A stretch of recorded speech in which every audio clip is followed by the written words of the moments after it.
o teu santo nome, porque o Senhor nos salvou, nos escolhendo em Cristo Jesus.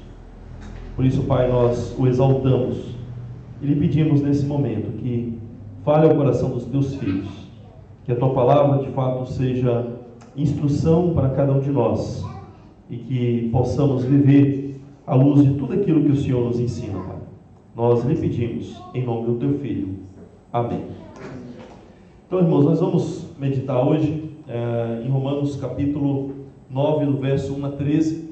Nós já terminamos aí a segunda grande sessão da carta do apóstolo Paulo aos Romanos, que vai desde o capítulo 5 até o capítulo 8. E agora aqui no capítulo 9, até o final do capítulo 11, nós temos a terceira grande sessão, onde o apóstolo Paulo aqui vai enfatizar a relação entre a igreja, na verdade a relação entre o Evangelho e Israel, e qual que é o papel de Israel no plano do Senhor. Então nós vamos ler aqui Romanos 9, do verso 1 a 13, para a nossa meditação essa noite.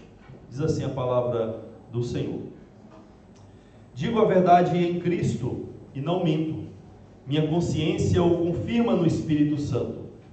Tenho grande tristeza e constante angústia em meu coração, pois eu até desejaria ser amaldiçoado e separado de Cristo por amor de meus irmãos, os de minha raça, o povo de Israel. Deles é a adoção de filhos, deles é a glória divina, as alianças, a concessão da lei, a adoração no templo, as promessas. Deles são os patriarcas e a partir deles se traça a linhagem humana de Cristo, que é Deus acima de todos, bendito para sempre. Amém. Não pensemos que a palavra de Deus falhou, pois nem todos os descendentes de Israel são Israel. Nem por serem descendentes de Abraão, passaram todos a ser filhos de Abraão. Ao contrário, por meio de Isaque, a sua descendência será considerada. Noutras palavras, não são os filhos naturais que são filhos de Deus, mas os filhos da promessa que são considerados descendentes de Abraão. Pois foi assim que a promessa foi feita: no tempo devido, virei novamente e Sara terá um filho. E esse não foi o único caso. Também os filhos de Rebeca tiveram o mesmo pai, nosso pai Isaque. Todavia, antes que os gêmeos nascessem ou fizessem qualquer coisa boa ou má, a fim de que o propósito de Deus, conforme a eleição, permanecesse, não por obras, mas por aquele que chama, foi dito a ela: o mais velho servirá ao mais novo. Como está escrito: amei Jacó, mas rejeitei Esaú.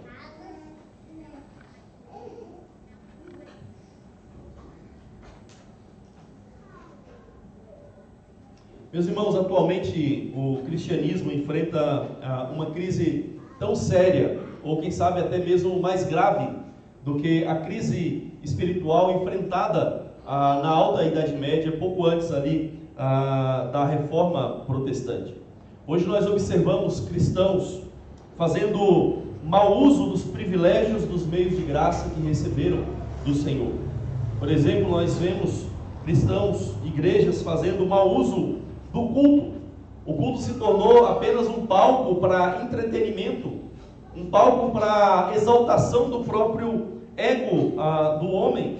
Nós observamos também o mau uso da oração para fins egoístas, para fins materialistas. Observamos também uma extrema deturpação da pregação da palavra de Deus. Isso é quando há de fato algum tipo de pregação, porque muitas vezes nem mesmo pregação há, né? Mesmo que seja errada, porque foi reduzida a 10 minutos, uma palavrinha de exaltação ou de incentivo apenas para a igreja. Nós observamos também um mau uso dos sacramentos, quer seja através de uma banalização deles, quer seja através de uma confiança excessiva nos sacramentos. Nós observamos também um desprezo e desvalorização da membresia da igreja, do do que é ser membro, da necessidade de nos filiarmos a uma igreja e nos comprometermos com o corpo de Cristo. Até mesmo a própria definição do que é ser igreja, do que é ser povo de Deus, tem sofrido no nosso tempo. Então, irmãos, diante desse quadro atual que nós vivemos, e nós olhando para esse texto, nós observamos que ele é extremamente relevante para nós. Esse texto de Romanos, que nós acabamos de ler, serve para nos exortar a sermos responsáveis e conscienciosos diante dos privilégios que nós recebemos como membros do povo da aliança. Nós precisamos ser responsáveis com aquilo que nós recebemos. Precisamos ser conscienciosos com o fato de que somos parte do povo de Deus e o que significa ser parte do povo de Deus. No capítulo 9, como eu disse, começa uma nova sessão da carta aos Romanos. A carta é dividida em grandes sessões, cada uma com um enfoque particular em um tema ou em um assunto. E aqui no capítulo 9 até o final do capítulo 11, Paulo inicia uma nova sessão. E o assunto dessa sessão é a relação entre o Evangelho de Cristo e o povo israelita. Ou, mais especificamente, Paulo vai tratar do problema que o Evangelho trouxe. Muitos rejeitaram a Cristo. Muitos rejeitaram aquele que é o prometido Messias ou Cristo de Israel. Então, Paulo tem que responder a esse problema, e ele vai gastar toda essa grande sessão, capítulo 9 ao 11, respondendo a esse questionamento. E a grande questão aqui, então, é como que o Evangelho de Paulo e as afirmações cristológicas que Paulo vem fazendo desde o início da carta, nos capítulos 1 a 8, combinam com a recusa judaica em reconhecer a Jesus como Messias. Como que essas coisas, então, se relacionam? E nessa sessão Paulo vai explicar qual que é o papel de Israel na história da redenção. Nesse texto de hoje, irmão, nós vamos meditar sobre o seguinte tema: a validade da aliança. A validade da aliança. E nós vamos observar que a aliança que Deus estabeleceu com os nossos antigos pais, Abraão, ou melhor, até antes, Noé, Abraão, Isaac, Jacó, Moisés, Davi, como que essa aliança que foi sendo renovada e culminou em Cristo Jesus, ela de fato continua sendo válida do ponto de vista do Evangelho, e ela nunca falhou. E a primeira coisa que nós aprendemos aqui, irmãos, é que os privilégios do povo da aliança são reais. Os privilégios que o povo da aliança recebeu são reais. Está aí no verso 1 a 5. O foco aqui nesses versos, irmãos, é que apesar de muitos judeus terem rejeitado a Cristo, os privilégios recebidos por esse povo da aliança são reais e tornam esse povo, o povo de Israel, ainda mais culpáveis diante do Senhor. É isso que leva Paulo a se compadecer e a sofrer por causa desse povo, ou do seu próprio povo, um povo que foi tão privilegiado pelo Senhor, com tão grandes bênçãos, mas que não fez uso adequado dessas bênçãos para ser conduzido até Cristo. Então Paulo, aqui nesse texto, nesses primeiros 5 versos, ele vai enfatizar duas coisas. Primeiro, ele assevera aí o seu zelo pessoal pelo seu povo de Israel. E segundo, ele destaca aí os privilégios sagrados recebidos pelos israelitas. Então, no verso de 1 a 4, Paulo mostra aí o seu amor, o seu zelo pelo seu próprio povo. Veja que Paulo aqui usa termos extremamente fortes e duros para falar daquilo que ele sente pelo seu povo. Diz aí no verso 2: tenho grande tristeza e com constante angústia em meu coração. Então esse era o sentimento de Paulo, uma grande tristeza e uma constante angústia. Ele estava angustiado ao ver aquele povo, o povo que recebeu tão grandes privilégios, o povo da aliança, rejeitando a Cristo e agora sendo responsáveis diante de Deus por tão grande rejeição. E então ele vai ao ponto máximo do texto, quando ele diz assim no verso 3: eu até desejaria ser amaldiçoado e separado de Cristo por amor a meus irmãos, os da minha raça. Imagina só, você, cristão, dizer que você preferiria, desejaria ser amaldiçoado e ser separado de Cristo, ou seja, em resumo, ser condenado eternamente em favor dos seus irmãos, em favor do seu povo. Isso aqui, irmão, serve para deixar bem claro que o israelita ou o judeu, só por ser judeu, ele não é salvo. Por que Paulo desejaria, teria essa grande tristeza, essa constante angústia no coração, desejaria ser amaldiçoado e separado de Cristo, se o judeu, por ser judeu, ele é salvo naturalmente? Não faria nenhum sentido, né? Ou seja, o judeu em si mesmo, ele não tem nenhum privilégio em termos de salvação com relação aos demais. O que Paulo mostra aqui, basicamente, é que os judeus carecem da salvação tanto quanto o maior dos pagãos gentios.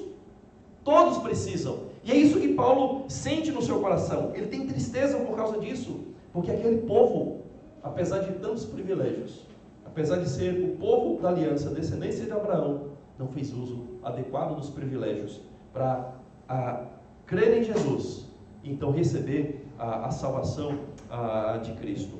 E aqui, irmãos, deve ficar bem claro para nós que Paulo estava fazendo uma certa alusão à própria atitude de Moisés, quando os israelitas lá no deserto pecaram contra o Senhor, e Moisés intercede pelo seu povo. Moisés intercede por eles, e Moisés pede que o seu nome seja riscado do livro que o Senhor escreveu. Provavelmente uma alusão ali ao livro da vida, embora a expressão não apareça. Então Moisés, também como Paulo aqui, né, ele pede que Deus o abandone, o risque, em prol do seu povo, pela salvação do seu povo. Só que o fato é, irmãos, que nem Moisés, nem Paulo, por melhor que eles sejam, eles são substitutos à altura, ou suficientes, para que Deus possa salvar qualquer pessoa, uma só pessoa, através deles. Na verdade, só há um que foi amaldiçoado verdadeiramente, que foi separado verdadeiramente do amor de Deus o Pai, em favor do povo da aliança. É Cristo. Cristo na cruz recebeu a maldição para que nós fôssemos abençoados. Cristo na cruz foi separado do Pai quando ele gritou: Deus meu, por que me desamparaste? Para que nós fôssemos reconciliados e aproximados do nosso Pai. Então veja, irmãos, que a atitude de Paulo, ela é sim nobre, mas veja que ele nada pode fazer, por mais que ele ame aquele povo, ele não pode fazer nada por eles, porque somente Cristo é que de fato pode salvá-los. E aqui o texto então passa a mostrar, a partir aí do verso 4 ao 5, ele passa a mostrar os privilégios que os israelitas receberam. E quando Paulo mostra esses privilégios, ele está querendo mostrar que esses privilégios carregavam também uma grande responsabilidade para Israel. E aqui então Paulo enumera 7 ou 8 privilégios, dependendo da forma como contarmos, que os israelitas receberam através da aliança de Deus com Abraão. Ele vai falar aí da adoção de filhos, da glória divina, das alianças, concessão da lei, adoração no templo, as promessas. Deles são os patriarcas, e a partir deles se traça a linhagem humana de Cristo, que é Deus acima de todos, bendito para sempre. Veja que ele faz diversas alusões ao Antigo Testamento, ao relacionamento de Deus com aquele povo de Israel, e ele vai mostrar, por exemplo, que Deus se afeiçoou daquele povo. É o que nós vemos no Antigo Testamento. Deus se afeiçoou paternalmente deles, e de certa forma então os adotou como filhos. Nós temos várias referências no Antigo Testamento, não especificamente a ideia de adoção, mas a ideia de que Israel é filho do Senhor. Por meio da salvação, Israel se torna filho do Senhor. Nós observamos também no Antigo Testamento que os israelitas tiveram o privilégio de contemplar a glória de Deus manifestada ali no Monte Sinai, também no tabernáculo, depois no templo de Salomão. Ou seja, eles receberam esse privilégio do Senhor se manifestar no meio deles, e para eles receberam o privilégio de participarem das alianças de Deus. Noé, Abraão, Moisés, Davi, tudo isso eles participaram. receberam o privilégio de ter uma lei, enquanto todos os demais povos ficaram nas trevas, ficaram na cegueira. O próprio Deus diz isso nos livros de Moisés. Que povo, que povo, a que povo eu me revelei como revelei a vocês? A que povo eu dei leis como dei a vocês? Ou seja, eles receberam um grande privilégio. E o maior de todos é quando o texto vai dizer aí que eles tiveram o privilégio de ser a raça cuja linhagem culminou na encarnação do próprio Deus. Do próprio Deus. Veja que o texto, irmãos, aí no verso 5, ele termina deixando bem claro essas duas naturezas de Cristo. Humanamente, ele descende dos judeus, mas espiritualmente, Cristo é o próprio Deus supremo. As duas naturezas são afirmadas de uma maneira muito clara aqui nesse texto. Então, os israelitas tiveram esse grande privilégio de ser um povo preparado para receber o Messias, para receber o Cristo. Mas eles, ou a maioria deles, não fez bom uso dos privilégios que, como meios de graças, deveriam prepará-los e deveriam conduzi-los até a Jesus Cristo, quando ele viesse. Então, irmãos, esses benefícios aqui que Paulo enumera na sua carta, serve para lembrar que muitos não aproveitaram aquilo que deu a eles, que Deus deu a eles, todos esses maravilhosos benefícios. Apesar de tudo isso, a maioria dos judeus foram infiéis para com o Senhor e rejeitaram o Cristo prometido. Por causa de todos esses benefícios, então, irmãos, eles se tornam ainda mais responsáveis e culpáveis diante de Deus, porque rejeitaram aquilo que o Senhor deu a eles como dispenseiros. E os benefícios, irmãos, dados a Israel, então a gente deve entender eles como meios de graça, que deveriam prepará-los e conduzi-los como povo ao próprio Jesus Cristo. E isso também é válido para nós, como povo da aliança. Será que não há pessoas na igreja, aqui na igreja de Cosmópolis, que têm desprezado os privilégios que receberam como povo de Deus? Será que não há pessoas na igreja que não têm feito o uso correto dos meios de graça para viverem e crescerem em Cristo, mas em vez disso se afastam cada vez mais de Jesus? Às vezes podem até estar na igreja, frequentando semanalmente, mas o coração está totalmente distante do Senhor. Então veja, irmãos, que os benefícios que nós recebemos como parte do povo de Deus, como membros da igreja, eles são reais e eles produzem dois efeitos: ou nós somos conduzidos mais e mais a Cristo através dos meios de graça, ou nós nos tornamos ainda mais culpáveis e merecedores do juízo de Deus, porque a quem muito é dado, muito também será cobrado. Então, irmãos, aqui nós aprendemos nesses 5 primeiros versos que os privilégios do povo da aliança são reais, eles são reais, e também eles produzem efeito, quer seja para nos conduzir a Cristo, nos aprofundar em Cristo, quer seja para aumentar o nosso juízo naquele dia. E agora o texto também nos mostra uma segunda lição: a promessa do povo da aliança é realizada. A promessa do povo da aliança é realizada, porque Deus cumpre a sua promessa de haver um povo, de produzir um povo, de trazer um povo. Então o foco aqui desses versos, irmãos, é que Deus cumpre a promessa de trazer à existência uma descendência eleita. Aqui Paulo está respondendo de maneira mais direta o problema da rejeição do Cristo pela grande maioria dos judeus. Por que eles rejeitaram a Cristo? Se eles eram um povo eleito, se eles eram um povo escolhido, os descendentes de Abraão, por que eles rejeitaram Cristo? Ou pelo menos a grande maioria. E Paulo vai responder isso de algumas formas. A primeira coisa que Paulo faz aqui no verso 6 a 7 é mostrar que há um Israel externo maior e um Israel interno menor. Está aí no verso 6 a 7. Não pensemos que a palavra de Deus falhou. Então Paulo dá uma certeza que Deus não falhou com a sua palavra. A promessa de Deus não falhou, não deixou de ser cumprida. mas foi de fato cumprida, realizada. E ele vai dizer por quê? Pois nem todos os descendentes de Israel são Israel.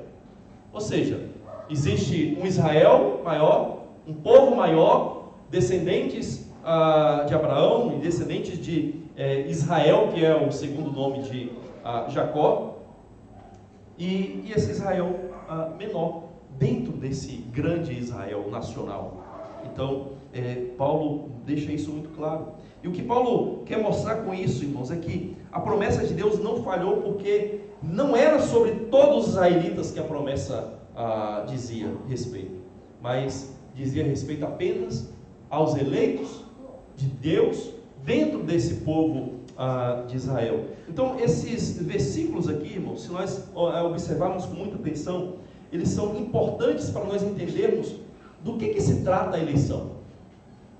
A quem diz respeito à eleição? Quem é que Deus elege no final das contas? Alguns argumentam de forma errada, equivocada, que a eleição é nacional, ou que a eleição é corporativa, né? Que o texto aqui estaria falando de Isaac e de Jacó como representantes corporativos da nação de Israel, ou seja, Deus elegeu um grupo de pessoas, ou elegeu uma nação. E aqueles que advogam essa ideia usam até o exemplo da Arca de Noé, né? Eles dizem assim: olha, Deus predestinou a Arca de Noé. A Arca de Noé era o meio de salvação. Todos que entrassem na Arca, automaticamente seriam salvos, predestinados, porque entraram na Arca. Mas não é que Deus escolheu pessoas, escolheu a Arca. Se você entrou na Arca, você está salvo junto com a Arca. Então, se você faz parte de Israel, porque Israel como nação é predestinado, você então é salvo junto com Israel. Ou porque Deus predestinou a igreja e você faz parte da igreja, aí então você é predestinado também junto com a igreja. Ou seja, é uma predestinação coletiva de um lugar, um grupo no qual a salvação se realiza. Só que é justamente o contrário que o texto está dizendo. O texto está negando justamente que a eleição e a salvação seja coletiva. E está afirmando que a eleição e a salvação são individuais. E Deus escolheu pessoas individualmente para dar a elas a sua salvação e fazer delas parte desse povo de Deus, parte desse Israel menor, que é o povo verdadeiramente escolhido, eleito do Senhor, aquilo que Paulo vai chamar também do remanescente de Deus. Então, a eleição, irmãos, não é dada para cada pessoa de Israel, do Israel nacional, mas apenas para o grupo espiritual que o próprio Deus levantou no meio desse povo. Deus escolheu israelitas individuais dentro desse Israel nacional maior, para serem então esse Israel espiritual menor, que é o verdadeiro povo de Deus. E Deus também, Paulo vai deixar isso claro no restante da sessão que nós vamos ver nos próximos sermões, que Deus também escolheu gentios individuais para serem incorporados nesse Israel espiritual de Deus, e então receberem a salvação. E ambos, como diz Paulo lá no início da sua carta, ambos são os verdadeiros israelitas, ambos são os verdadeiros judeus, compostos de gentios e judeus de sangue, que agora, crendo em Cristo, são o verdadeiro Israel eleito do Senhor. Ou seja, a eleição é individual. Lembre-se, irmãos, que Jesus dirigiu-se à sua geração incrédula, que o estava rejeitando e consequentemente depois o crucificando. Ele diz assim lá em Lucas capítulo 13: ali haverá choro e ranger de dentes, quando vocês virem Abraão, Isaac e Jacó e todos os profetas do reino de Deus, mas vocês excluídos. E vocês aqui vocês judeus excluídos.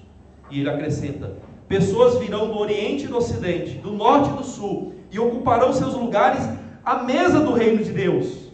De fato, há últimos que serão primeiros, e primeiros que serão últimos. Então Jesus aqui também deixa bem claro que nem todos de Israel são Israel, nem todos aqueles que eram judeus seriam salvos, e que muitos gentios viriam e ocupariam o lugar desses judeus que rejeitaram a ele. Ou seja, nem todo israelita é Israel, Israel do Senhor, Israel salvo, Israel verdadeiro. E Paulo depois passa dessa ideia, né, de um Israel externo para um Israel interno, e agora substitui essa ideia e o argumento muda para um Israel carnal, ou produzido pela carne, e um Israel espiritual produzido pela promessa de Deus, ou pelo próprio cumprimento que Deus trouxe a sua promessa. E aqui ele vai usar dois casos, né? Ele primeiro usa o caso de Isaac e Ismael, e depois ele usa o caso emblemático aí de Jacó e Esaú. Então no versos 7 e 9, Paulo enfatiza que Deus prometeu um descendente, e que esse descendente ele mesmo trouxe à existência.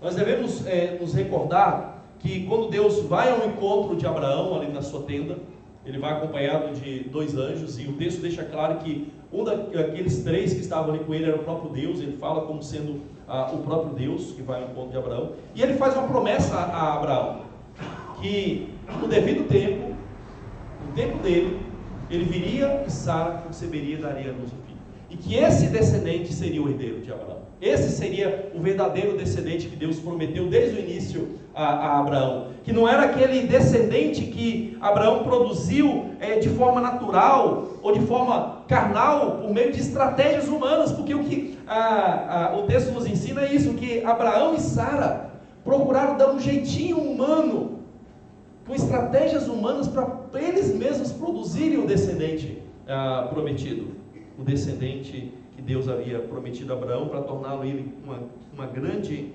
nação. Então o que o texto quer mostrar para nós, lá no episódio de Abraão, é que Deus rejeitou o filho produzido pela carne, produzido de forma natural, com estratégias carnais, e produziu ele mesmo um descendente de forma sobrenatural, ou de forma espiritual.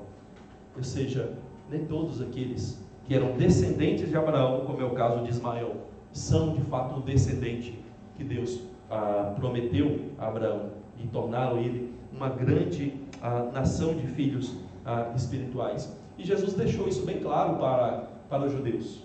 Quando Jesus discute ali com os judeus incrédulos, e eles afirmam sim que eles não eram bastardos, mas eles tinham a Deus como pai, Jesus diz claramente: vocês não têm Deus como pai, vocês são filhos do diabo, esse é o pai de vocês. Ou seja, nem todos os judeus são filhos de Deus, mas somente aqueles que são produzidos pelo próprio Senhor, em cumprimento à sua promessa. Ou seja, é Deus quem produz a descendência de Abraão. E agora Paulo passa ao caso de Jacó e Esaú.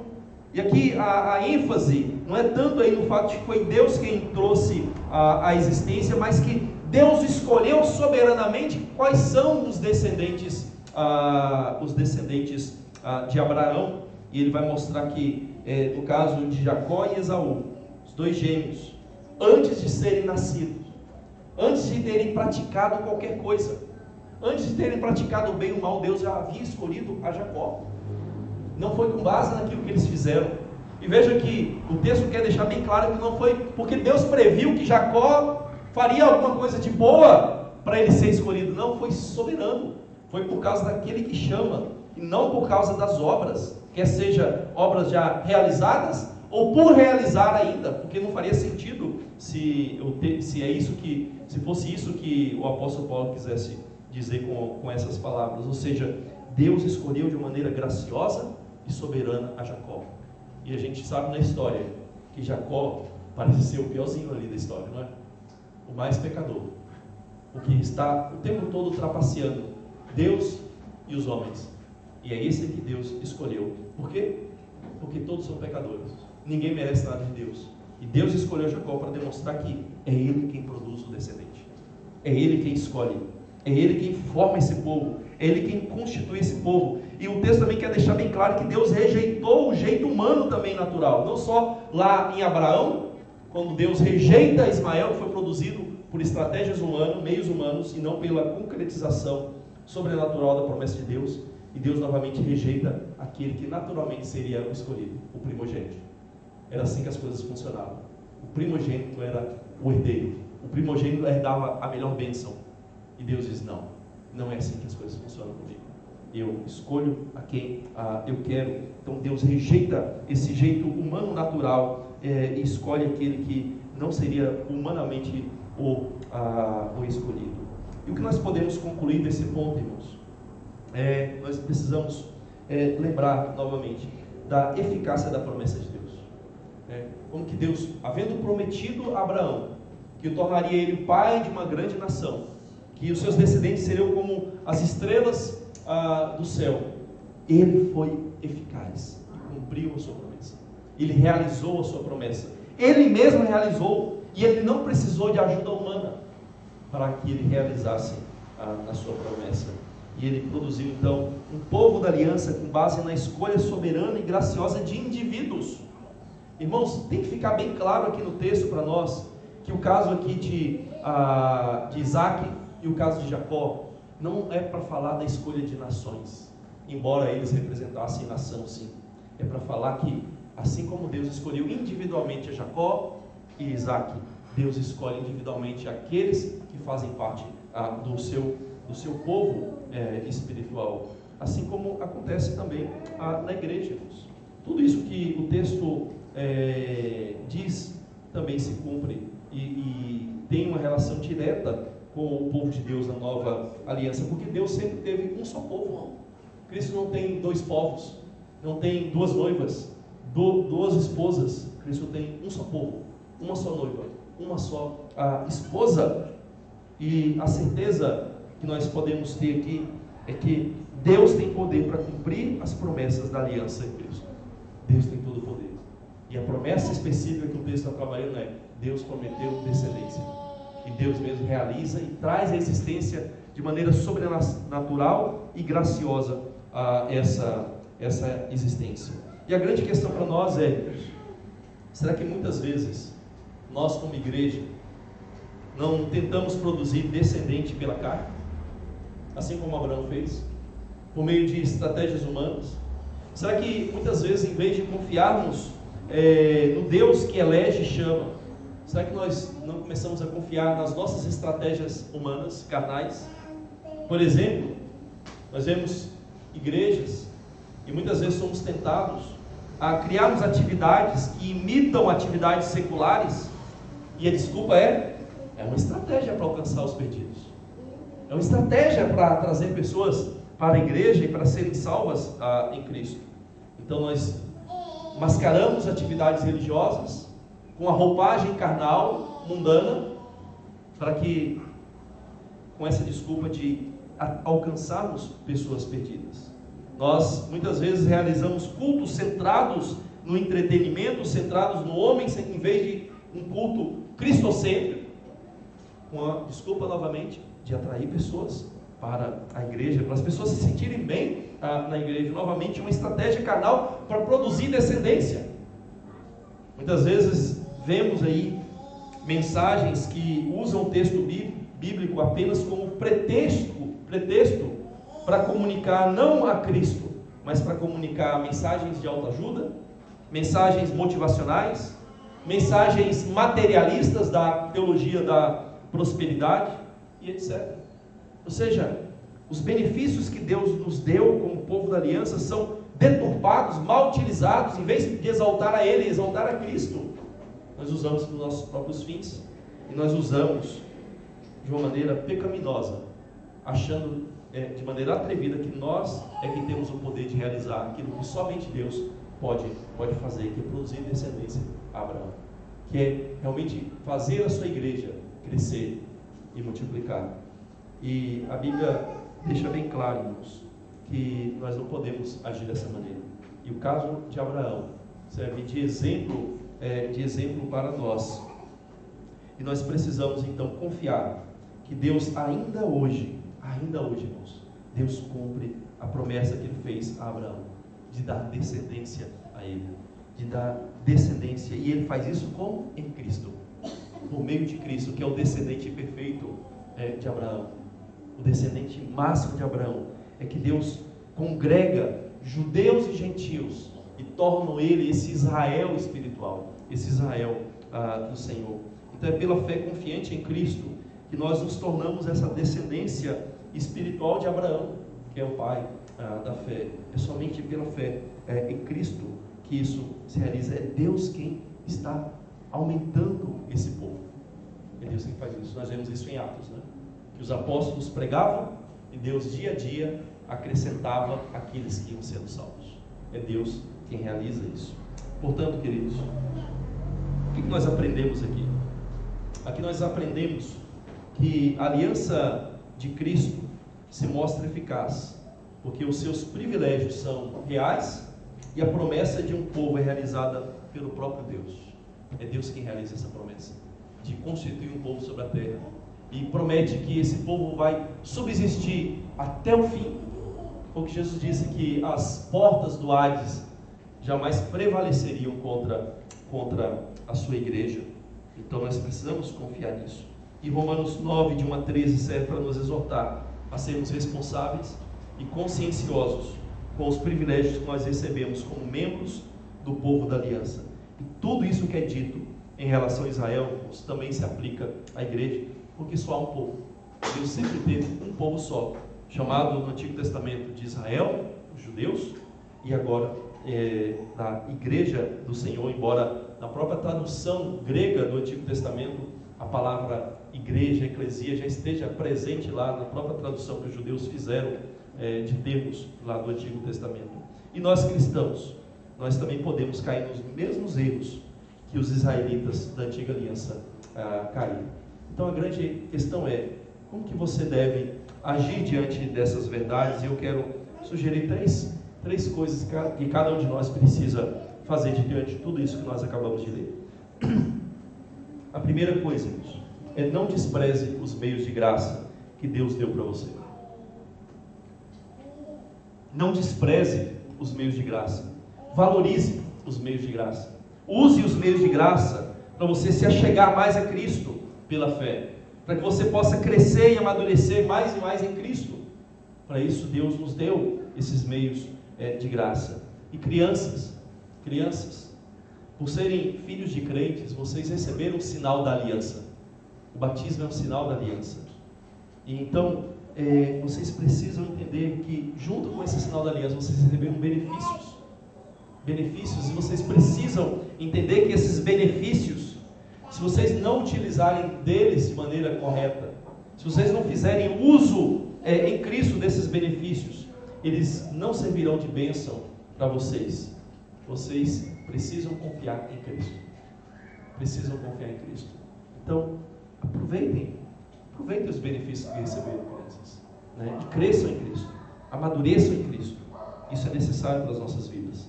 Em segundo lugar, não seja presunçoso por estar na igreja e afirmar ser cristão. Veja que o texto deixou bem claro que nem todos de Israel são Israel, e nem todos da igreja são igreja de Cristo, irmãos. Cristo tem uma igreja visível, que nós enxergamos, e é composto de todos aqueles que professam ser cristãos, em todas as denominações espalhadas pelo mundo. Essa igreja que nós vemos é aquilo que nós conseguimos conceber, enxergar, das pessoas que dizem ser cristãs. Mas há uma igreja invisível dentro dessa igreja maior, que é a igreja que Cristo vê, composta daqueles que Ele escolheu, daqueles que de fato creem nele, daqueles que não só professam com a boca, mas creem no coração e confiam e se entregam a Ele e seguem a Ele, custe o que custar. Esses são de fato a igreja de Cristo. Então, ser membro formal de uma igreja, mesmo trabalhar, servir com empenho, não é garantia de que você é um crente, não é garantia de que você é salvo, não é motivo para você se orgulhar, porque só é parte da igreja invisível aquele cuja vida está centrada em Cristo. Confie em Cristo, porque muitas vezes nós podemos professar com a boca que cremos nele, assim como os judeus professavam que esperavam o Messias, mas quando ele veio, o abandonou. Muitas vezes a gente fala que crê em Cristo, mas a nossa vida diária nega tudo aquilo que nós professamos. Ou seja, não seja presunçoso por estar na igreja e achar que você é cristão. Então você precisa confiar totalmente em Cristo. Lembra que lá na segunda carta aos Coríntios, capítulo 13, Paulo termina falando para uma igreja, e ele diz assim: examine-se para ver se estão na fé. Provem a si mesmos, ou não reconhecem que Cristo está em vocês, a não ser que já tenham sido reprovados. Então veja que Paulo, dirigindo-se para uma igreja, disse para aquela igreja examinar-se a si mesmo, ver se eles estão andando na fé em Cristo, ver se Cristo está neles, ou observar se por acaso eles já não foram reprovados. Nós precisamos fazer esse autoexame, irmãos. Ele é saudável, para que a gente não seja presunçoso somente porque professamos verbalmente crer em Cristo, mas muitas vezes a nossa vida está longe dele. Precisamos produzir fruto de arrependimento, como disse João Batista. Em terceiro lugar, tenha a mesma compaixão e zelo evangelístico de Paulo. Veja que Paulo se compadecia dos seus irmãos judeus, que eram israelitas apenas nominais, e nós, irmãos, também precisamos compadecer de pessoas que estão na igreja, estão em muitas igrejas evangélicas, que dizem ser cristãos, que andam com a Bíblia, pessoas, quem sabe, que estão aqui na igreja, que professam ser cristãs, mas nós observamos os frutos e vemos que essa pessoa não está vivendo de maneira condizente o que é ser um cristão. Nós precisamos nos compadecer dessas pessoas na nossa própria igreja local, para que elas venham a conhecer e venham a adorar com confiança o Cristo que é Deus acima de todos e bendito para sempre. Que a gente possa ter esse zelo também pelos nossos irmãos que o apóstolo Paulo tinha, em conduzi-los de fato para Cristo. Vamos orar, vamos falar com o Senhor. Santíssimo Deus, querido Pai, mais uma vez diante do Senhor, nós clamamos pela Tua graça e pela Tua misericórdia, Senhor. Nós acabamos de ler sobre o povo de Israel, que recebeu tão grandes privilégios do Senhor, mas a maioria não fez uso adequado daqueles meios de graça que deveriam apontar, preparar e conduzi-los até Cristo, Pai. Ó Senhor, que isso também não aconteça com nenhum de nós. Nós venhamos a reconhecer os privilégios que, como povo do Senhor, como igreja do Senhor, nós recebemos, e que nós possamos valorizá-los, possamos usá-los de maneira adequada, e que todos os meios de graça que o Senhor nos deu, Pai, possam nos conduzir mais para perto de Cristo Jesus, e possam nos transformar mais e mais a imagem dele, Senhor. Ó Deus, nos ajude a não sermos presunçosos, a nos examinarmos diariamente se estamos na fé, se estamos em Cristo, para que nós não venhamos ser como aqueles judeus também, que apesar de serem judeus de sangue, as suas vidas negavam tudo aquilo que um judeu deveria ser, principalmente, Pai, porque eles negaram o próprio Senhor e Salvador.